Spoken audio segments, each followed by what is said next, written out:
Welcome to Basic Business AI, a podcast dedicated to simple AI strategies for businesses who don't want to get an advanced tech degree or hire some marketing bro. I'm your host, Josh Thomas. You can find me on all social media at JT Literally. And we bring on regular business owners just like you, just like me, to discuss practical strategies, ideas, and perspectives about AI without getting too far into the weeds of the tech. BBAI is sponsored by Anabots. Did you know that companies that respond to customer inquiries in less than 1 minute have a 400% higher chance of closing the deal? Our AI-powered assistants have an average response time of just 9 seconds, meaning you can close more sales without generating more leads. No tech skills are needed, and you can get started in less than 5 minutes. You can go to anabots.ai to learn more. Today's guest is Jay Coates, and Jay is the team leader of Ecompass Realty Group at Keller Williams, where they are maniacally focused on empowering real estate professionals to realize their maximum potential. Jay, welcome to Basic Business AI. I have one important question for you. Yes, From your sir. perspective, how is AI reshaping the future of your industry? Uh, back up a few years even before AI, people have been talking about the disruption of realtors and real estate, the profession, since really Zillow got going. It's been a fear, I guess, in a lot of realtors and just the industry in general that technology is going to take our jobs. Well, Zillow, it doesn't look like they're the ones that are going to do it. AI is poised to take a little bit of what we do and automate it. And there are a lot of people in your intro video that I watched it, three different types of people. That third one being the fearful, the one that's scared. There's a lot of that in our industry, and really the way we look at it at Encompass, it's just going to make our jobs better and maybe even easier. And I've heard so many different ways that AI could be used in our industry, and it's honestly exciting for us. Hmm. So as far as how it's impacting, let's break us up into two groups. There's a group of us that are super excited, that know it's going to help us help the consumer, and the other side that's panic. Twisters are coming. It's an interesting time in our industry in general. Yeah, and especially with the laws passing about changing commission structures and all these things, Oh there's yeah, all yeah, there's always going to be something to go and scream and bitch and moan about. absolutely. Uh, It's a but if you, business. yeah, but if you invest your time and energy there, all the people who are just keeping their head down and hustling, they're going to pass you up, and then it's going to become very real for you anyway because you weren't Mhm. doing what you're supposed to be doing. Exactly. And you And, mentioned the law changes. That fear is all over our industry right now. And it's the ones that, okay, this is the way it is. This is what we have. These are the tools that we have in place. Let's just do what we can within this new framework. It's you know, quite fascinating, actually. what's interesting about real estate is there's a lot of real estate agents, like a Oh yeah. lot, Hmm. and I actually had my real estate license for a while. I sucked at it, by the way. Uh, but it also was 2008. So I have a little tiny bit of an excuse, but not much. That's a tough time. It was a tough time. But Yeah. here's the thing. I got a peek at my broker had access to this. You'll know what it is, but it had like a listing of every agent in the city and their production because it's Mhm. like public based on It's the all whatever. public. Yeah. Yeah. So I'm looking at this list, and at the time there were 10,000 real estate agents in Austin. This was Austin, Texas. Yeah, this is like Gotcha. 15 Yeah. years ago. And here's what I Okay. noticed. Less than 200 of those agents were earning enough money to what any normal person would consider a full-time income, Hmm. like self-sustaining income in a big city. Less than 200 out of 10,000 were even Yeah. earning like a full-time salary. And so it's like, as a collective, there's a lot of yelling and there's a lot of fear mongering. But what it Hmm. sounds like to me is sometimes guys just go go get a deal. I Go to mean, work. we're here to help the consumer make a good decision. Just go find one. And That's that right. there's a lot of realtors. The barrier to entry to get into this industry is a check and can you spell your name right? I mean, Yeah, there's tests, but they don't matter. The tests are only like, are you a racist? and Do it's you know? essentially if Yeah. you you answer the questions from the perspective of is this best for the client, you'll pass the test. Oh. However, and this is a tangent, I'm sorry, but Yeah, no, I that mean, doesn't let's do set you it. up for Let's how to do do. this. Do it. You don't know how to do the job after that. You know, you know what a contract is. You know what simple fee ownership is. Some of those things I've been doing this since 2018. I've never used the phrase simple fee in my career, Yeah. but those are the tests. Yeah. To do the actual job, I mean, it's sales. You've probably Yeah. been in sales in some aspect. It's just a different widget. It's a widget we live in. It's just sales. And so what can we do now that we're off our Yeah, soapboxes? And we had to get that, we had to clear the air, man. I appreciate it. We got to get it out there. So now that we're focused in as a real estate agent, Hmm. how can we harness the power of AI to get ourselves up into that zone of, either sustain ourselves with a full-time income Hmm. or accelerate ourselves to the next level, start growing a team, sort of what are some Yeah. things that you've been using? So we do have a team here, Encompass, and I am good at what I'm good at. I've been in sales since I was 8 years old. I have dyslexia, I have ADD. There's a lot of things that I will mess up. Putting that with somebody who's better than me is leveraging it out. So why can't we do the same thing with a piece of technology like AI, leverage it out? There's things, all of our copy and our listings is done through GPT. We don't sit there and spend 30 minutes to type up, it's a beautiful three bath, two bed house in Leawood with brick. That GPT does that in 20 seconds and honestly does it better. We just save 30 minutes per listing for our admin staff that they can go do other things. And so you said that 200 of the 10,000 were making just enough to support themselves. To support yourself in this industry, it's volume. And it's where we are in Little Rock, Arkansas. Average price points 250, 260, maybe a little bit more after COVID. But you got to sell a lot of $250,000 houses to feed your family. Mhm. There's 24 hours in the day. There's 365 days in a year, and only so much you can do within that time. So the way we view it on our team is chatbot, chat GBT, whatever you call it, is a tool. It's a piece of our team. We've, like I said, we've got the copy going through chat GPT. We're working on response programs. Your Anabot, the sponsor of this, it wouldn't mind talking to her at some point. We probably can't afford her, but that's what we're looking at. The things that we don't have to do, the That's right. things that don't add huge value, but can lead to the value. Does that make sense? It makes total sense. And there was something that you said that really stands out that I'm 100% in agreement with. AI is a tool. Mhm. AI is not here to replace you. AI is not here to replace your admin staff.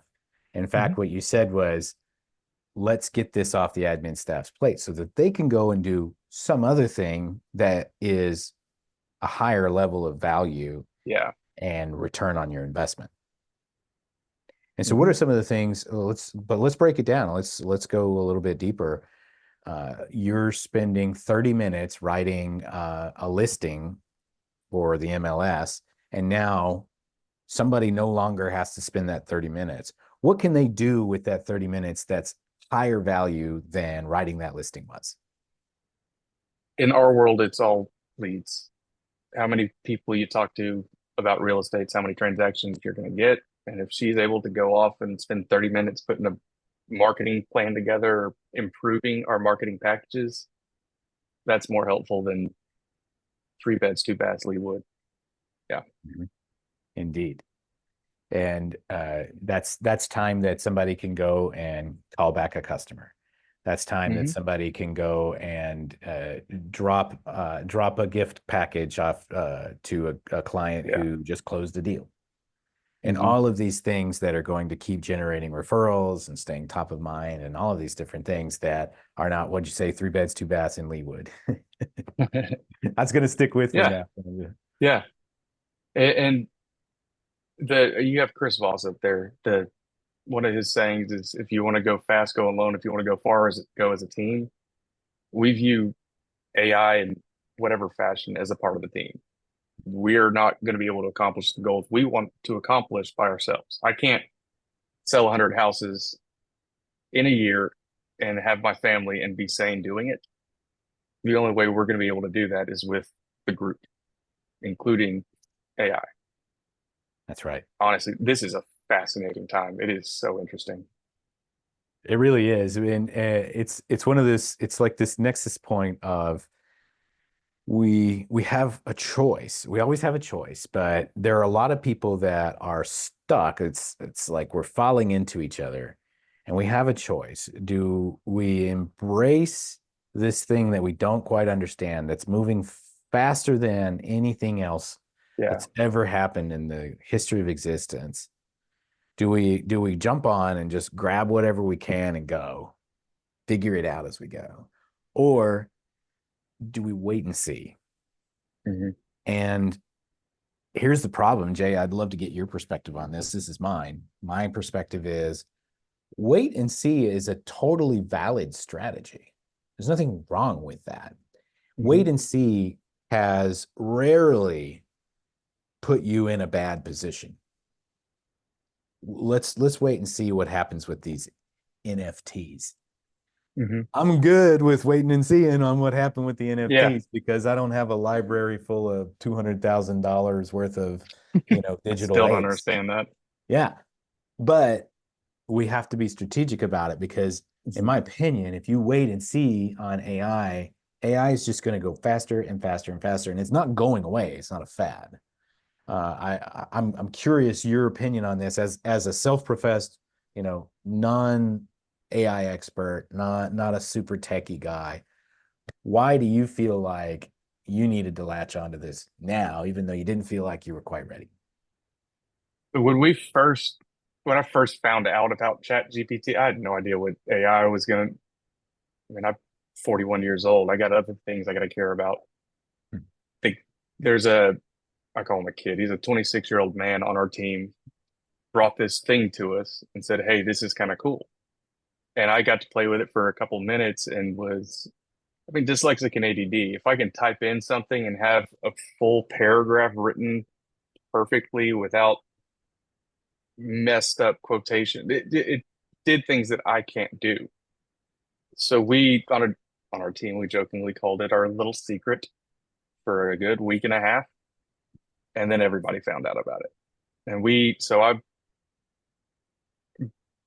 big. I like absorbing any books I can get on. There's a marketing book called Story Branding. Oh yeah. ChatGPT built out 12 emails based on the story brand model, where it took me maybe 2 days to write one. So I can go out and get houses to sell, go out and talk to people. That's how this whole thing runs. So for me to spend 2 hours or 2 days writing an email that is valuable, but at the But end of the day, it's just a part of yeah, it's not your that was highest level of use of huge, your huge, time. huge, Yeah. huge. I can't remember. It was maybe a year and a half, 2 years ago. We found it, and it literally was, all right, guys, this is our secret. We can't tell anybody. A week later, everybody's screaming about it. Yeah.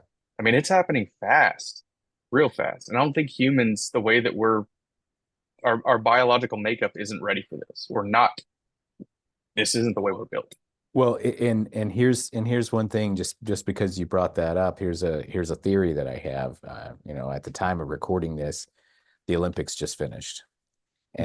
and we saw the 100-meter sprint the closest finish in history. Five guys That was were just yeah. like, one, the guy that had the bigger clavicle won, and I think we we are all learned a reach. lot about running rules around that time too. Yeah, right. The And whole so, but chest. I don't know. but we're reaching the limits of human potential to where the people who are the best are hitting that wall and everybody else is hitting the Mhm. same wall, and we can't really run any faster. We can't really think any faster. We can't really make decisions any faster than we already are. But AI is just going to continue to accelerate. And at some point, we have to stop and say, you know what? I can't keep up. And in fact, I shouldn't keep up. What I need to do is I need to go backwards. Because if I go backwards, I can reinforce my position and understand that I'm on the right path Mhm. and that I'm focusing on the fundamentals. Because if you're The focused on the core, yeah. fundamentals, then AI is just a tool that's going to help you get there faster. If you're focused Hmm. on, I need to go and get somebody else that wants to sell a house, that's your fundamentals. AI is just a tool to help you get there. It's not going to replace you. Yeah. And there's always in our business going to be that human element. This is a super emotional industry, Mm. and there's different types of people. There will be the group that says, "All right, AI, I have this house. Go out and find me a buyer." Well, AI can find it. I mean, there was a CEO, not CoStar, but one of the big search platforms was talking about how they can implement AI in the future to be able to pair sellers and buyers in a more efficient manner. I Mm. want this kind of house where there's six of them available in this city. This guy right here bought it 7 years ago. He might be willing to sell it to you. Mm. That, I mean, I'm getting chills just thinking about it. Yeah, That will be able to help us. I mean, that's one of the hardest things, going to pair up buyers and sellers. that's right. But it's crazy. It's fascinating. You throw this in with all the legal stuff that's going on. Real estate's exciting right now. Indeed, it is. And so tell us a little bit more about your business and where you're located, who you serve, and how can we connect with you? Uh, Encompass Realty Group. We are with Keller Williams here in Little Rock, Arkansas. We serve Central Arkansas, from Conway down to Benton and all around. And the best way to reach us, be honestly, go to any of our social media or website, or even give us a call. It's myencompassrealty.com, and follow me on Instagram. Hold on, just JUSA. Excellent. I'm learning Instagram. I'm sorry.